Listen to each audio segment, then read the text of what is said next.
साथियों नमस्कार। पटना बिहार से मैं अमिताभ कुमार दास, आईपीएस 94 बैच, और आप देख रहे हैं मेरा अपना यूट्यूब चैनल दास बोले बिंदास। क्योंकि जब बुज़दिलों ने मुंह में दही जमा लिया हो तो दास का बिंदास बोलना जरूरी हो जाता है। साथियों, खबर यह है कि mafia don Lawrence Bishnoi Hindustan में नंगा नाच कर रहा है और प्रधानमंत्री महोदय अपने 56 इंच के सीना के साथ चूहे के बिल में दुबक गए।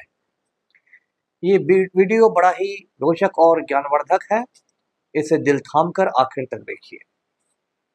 साथियों, सबसे पहले लॉरेंस बिश्नोई के बारे में थोड़ा जानते हैं।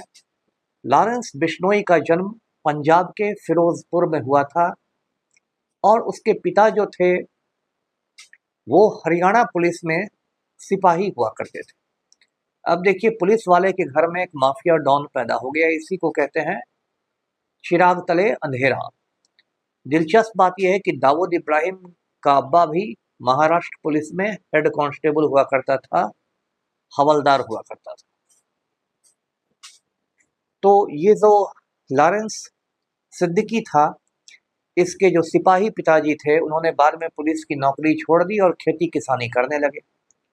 लॉरेंस सिद्दीकी पढ़ने में अच्छा था, उसने डीएवी से पढ़ाई की और बाद में कानून की पढ़ाई के लिए पंजाब यूनिवर्सिटी चला गया एलएलबी करने के लिए। अब ये दूसरा मजाक है कि जो लॉरेंस सिद्दीकी दिन रात कानून ही तोड़ता है, उसने कानून की पढ़ाई की हुई है।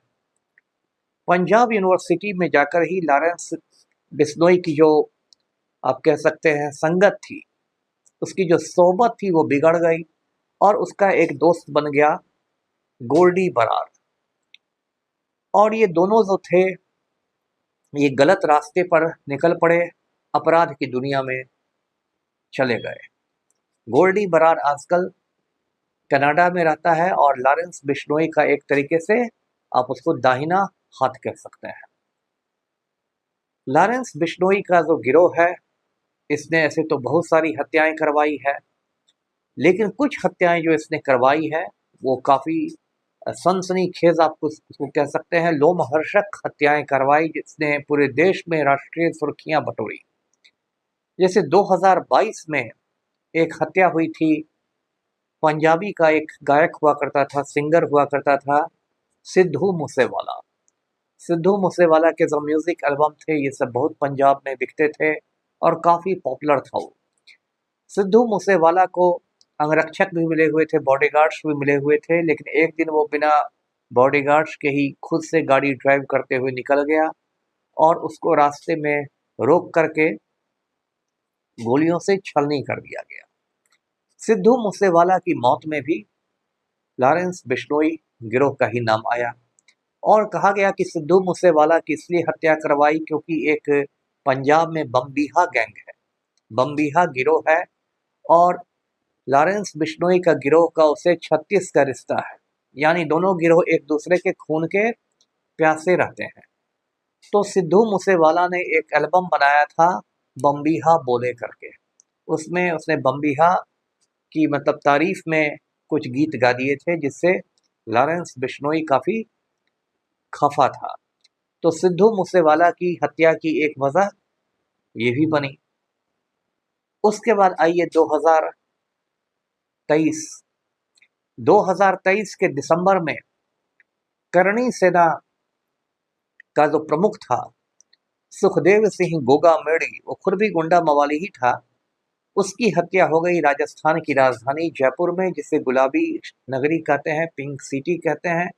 2-3 शूटर्स उसके घर आए, उन्होंने कहा कि हमें शादी का कार्ड देना है गोगा मेड़ी जी को, और अंदर आके उन्होंने सुखदेव सिंह गोगा मेड़ी को गोलियों से छलनी कर दिया। इस पर भी काफ़ी हंगामा हुआ।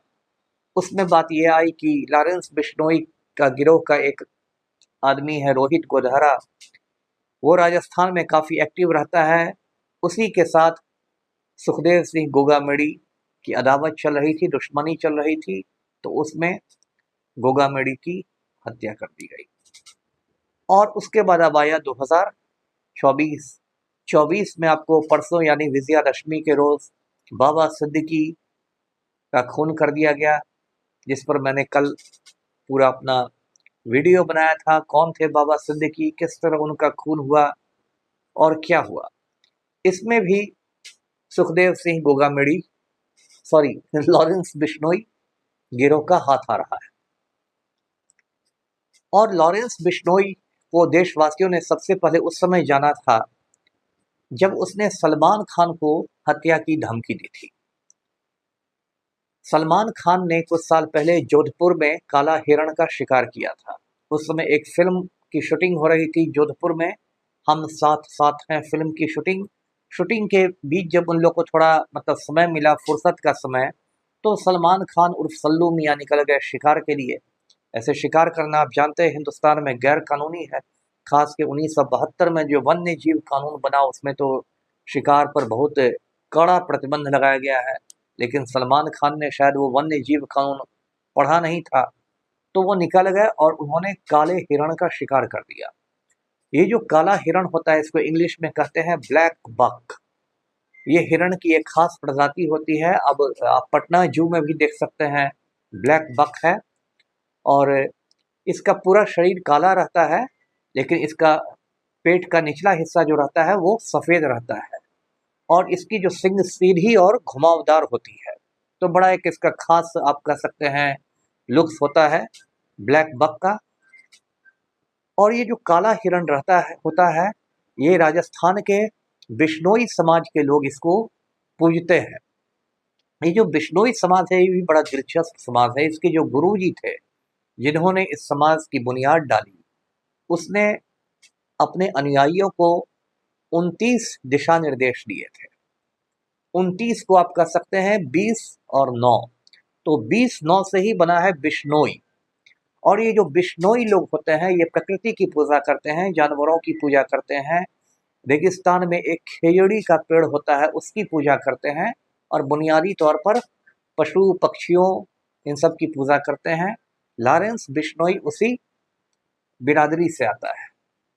तो ये जो गुंडे मवाली होते हैं ये अपनी बिरादरी के लोगों में हीरो बनना चाहते हैं। या आप बिहार के गुंडे मवालियों में भी देखते होंगे, जो अनंत सिंह है वो भूमिहारों में हीरो बनना चाहता है, आनंद मोहन राजपूतों का हीरो बनना चाहता है, शहाबुद्दीन मुसलमानों का हीरो बनना चाहता था, और दुर्भाग्य से बहुत लोग इनको हीरो मान भी लेते हैं अपनी जात बिरादरी के नाम पर। तो लॉरेंस बिश्नोई भी बिश्नोई समाज का हीरो बनने के लिए, नायक बनने के लिए इसने कहा कि मैं तो सलमान खान का खून कर दूंगा, उसने हमारे पवित्र जानवर काला हिरण की जान ले ली, मैं तो उसको छोड़ूंगा नहीं। उसके बाद सलमान खान की सुरक्षा बढ़ा दी गई। ये जो सलमान खान है इसका परिवार रहता है बॉम्बे का पॉश एरिया है बांद्रा। बांद्रा में एक बिल्डिंग है गैलेक्सी अपार्टमेंट्स उसको कहते हैं, उसी में। ये बड़ा दिलचस्प और बहुत अच्छा परिवार आप कह सकते हैं। इसकी अलग अलग मंजिल है गैलेक्सी अपार्टमेंट्स की और हर मंजिल पर एक भाई बहन रहते हैं। सलमान खान के जो पिता हैं सलीम खान, आप जानते हैं वो स्क्रिप्ट राइटर थे। सलीम जावेद की जोड़ी थी, सलीम खान और जावेद अख्तर की। उसने बहुत सारी हिट फिल्मों के डायलॉग लिखे, जैसे शोले के डायलॉग, जंजीर के डायलॉग, दीवार के डायलॉग। बाद में ये जोड़ी टूट गई। सलीम खान की 2 बीवियां हैं, एक बीवी का नाम है सलमा और दूसरी बीवी का नाम है हेलन। हेलन को आप जानते होंगे, पुरानी फिल्मों की मशहूर डांसर हुआ करती थी। जब हम लोग बच्चे थे तो उसमें फिल्मों में हेलन का एक आइटम डांस होता ही होता था। और सलमान खान 5 भाई बहन हैं, सलमान, अरबाज, सुहेल, अलवीरा और अर्पिता। तो ये जो परिवार है ये ऐसा परिवार है कि इसमें 5 वक्त की नमाज भी पढ़ी जाती है। इस परिवार में गणेश चतुर्थी भी बनाई जाती है, गणेशोत्सव भी मनाया जाता है, होली दिवाली भी मनती है, ईद भी बनती है। और सलमान खान की जो गर्लफ्रेंड है लूलिया वंचूर वो क्रिश्चियन है, ईसाई है, तो क्रिसमस भी बनती है। मतलब आप कह सकते हैं कि पूरा एक हिंदुस्तान है जो एक बिल्डिंग में रहता है और सारे त्योहार मनाए जाते हैं। तो वहाँ भी सुरक्षा बढ़ा दी गई और 1-2 साल पहले गैलेक्सी अपार्टमेंट्स के पास 1-2 संदिग्ध लोगों को पुलिस ने पकड़ा भी।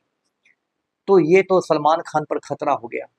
अब देखिए ये लॉरेंस बिश्नोई इतना नंगा नाच कर रहा है, जेल में भी रह के, कभी साबरमती जेल में रहता है, कभी तिहाड़ जेल में रहता है। इसके बावजूद एक गिरोह चला रहा है। माना जाता है कि इसके गिरोह में लगभग 700 शूटर्स हैं। और ये मनमर्जी से लोगों को टपकाता रहता है। तो ये किसकी विफलता है? तो ये विफलता हमारे प्रधानमंत्री जी की है, नरेंद्र मोदी जी की, जिनका 56 इंच का सीना है। और उनके चमचों का कहना है कि मोदी जी तो इतने शक्तिशाली हैं कि एक बार फोन कर देंगे तो यूक्रेन का युद्ध रुक जाएगा, है ना। गोदी मीडिया पर इसकी तरह तरह की आपको मनगढ़ंत कहानियां आती रहती हैं मोदी जी के जय जयकार में। एक कहानी आई थी कुछ दिनों पहले सोशल मीडिया पर भी कि रूस के जो राष्ट्रपति हैं व्लादिमीर पुतिन, वो तो बिल्कुल यूक्रेन पर परमाणु बम गिराने ही वाले थे, एटम बम, कि मोदी जी ने उनको फोन लगा दिया और कहा कि पुतिन तुम ऐसा नहीं करोगे। पुतिन बोलने लगे जी सर जी सर जी सर जी सर, और पुतिन ने एटम बम नहीं गिराया। देख लीजिए मोदी जी का कितना भौकाल है दुनिया में। ये सब झूठी और मनगढ़ंत कहानियां बनाई जाती है। लेकिन अब देखिए मोदी का क्या हाल है असल में, कि यूक्रेन को छोड़ दीजिए, ये एक माफिया डॉन को, जो कि ऑलरेडी जेल में बंद है, उसको भी कंट्रोल नहीं कर पा रहा है। और मोदी के और लॉरेंस बिश्नोई के सामने मोदी बिल्कुल चूहे की तरह घबरा के बिल में घुस जाता है। और जो इसके जो होम मिनिस्टर हैं, जो तड़ीपार गृह मंत्री है अमित शाह, उसकी हालत देखिए। अमित शाह को तो ऑपरेशन लोटस से फुर्सत ही नहीं है।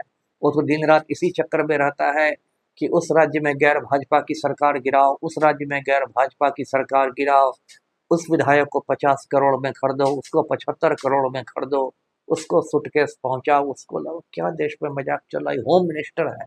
इसी देश में कभी सरदार पटेल जैसे लौह पुरुष गृह मंत्री हुआ करते थे, और आज एक तड़ीपार गृह मंत्री बना हुआ है, जिससे एक लॉरेंस बिश्नोई नहीं संभल रहा है। इस देश में एक राष्ट्रीय सुरक्षा सलाहकार भी है 10 बरस से, उनका नाम है अजीत डोभाल। वो भी आईपीएस हुआ करते थे, 1966 बैच के, 66 बैच के। आरएसएस के चमचा थे, तो उनको 10 साल से राष्ट्रीय सुरक्षा सलाहकार बना दिया गया है। और अजीत डोभाल ऐसा खुद को दिखाते हैं कि वो जेम्स बॉन्ड के परदादा हो। सोशल मीडिया पर और व्हाट्सएप यूनिवर्सिटी में इस तरह की बहुत सारी आप खबरें पढ़ेंगे कि कैसे अजीत डोभाल पहुंच गए, पाकिस्तान में छिप के रहते थे, ये करते थे, वो करते थे। लेकिन ये जो जेम्स बॉन्ड के परदादा हैं अजीत डोभाल, वो भी लॉरेंस बिश्नोई के सामने लाचार है। तो एक लॉरेंस बिश्नोई ने पूरे देश के सिस्टम को नंगा करके रख दिया है। जबकि यदि सरकार चाहे तो 2 मिनट में लॉरेंस बिश्नोई का इलाज हो जाएगा। किस तरह से, वो भी मैं बताता हूँ। देखिए, लॉरेंस बिश्नोई खुद जेल में बंद है, तो वो अपने चेले चपाटियों को 2 ही तरह से निर्देश दे सकता है, या तो मोबाइल के सहारे, या फिर जब मुलाकाती उससे मिलने आते हैं जेल में, उसके द्वारा। तो यदि जेल के बाहर जैमर लगवा दिया जाए तो मोबाइल का सिग्नल नहीं मिलेगा और वो मोबाइल से किसी से बात नहीं कर सकेगा। और जब कोई मुलाकाती उससे मिलने आए लॉरेंस बिश्नोई से, तो उस समय जेल का कोई अधिकारी वहां मौजूद रहना चाहिए, जिससे कोई भी गलत इंस्ट्रक्शन, गलत आदेश लॉरेंस बिश्नोई अपने चेले को नहीं दे सके। ये बहुत 2 आसान तरीके हैं, लेकिन इस देश का सिस्टम ऐसा ध्वस्त हो गया है कि लॉरेंस बिश्नोई जैसे लोग फल फूल रहे हैं। कल को पता चलेगा कि लॉरेंस बिश्नोई को जमानत मिल गई, परसों पता चलेगा कि वो भाजपा में शामिल हो गया, चौथे दिन पता चलेगा कि वो वॉशिंग मशीन में धुल के प्रखर राष्ट्रवादी बन गया, चौथे रोज पता चलेगा कि भाजपा ने उसको राजस्थान के किसी बिश्नोई बहुल सीट से टिकट दे दिया। उसके बाद पता चलेगा कि लॉरेंस बिश्नोई संसद में आ गया। उसके बाद पता चलेगा कि लॉरेंस बिश्नोई गृह मंत्री बन गया और उसको आईपीएस लोग पैर पटक के सैल्यूट मार रहे हैं। तो इस देश में कुछ भी संभव है। हम लोग बचपन में अंधेर नगरी चौपट राजा की कहानी पढ़ते थे, बड़ा होके हम लोग उसका मंचन देख रहे हैं। हिंदुस्तान एक अंधेर नगरी बन चुका है, नरेंद्र मोदी उसका चौपट राजा है। वीडियो को लाइक करें, शेयर करें और चैनल को सब्सक्राइब कीजिए। धन्यवाद। जय हिंद।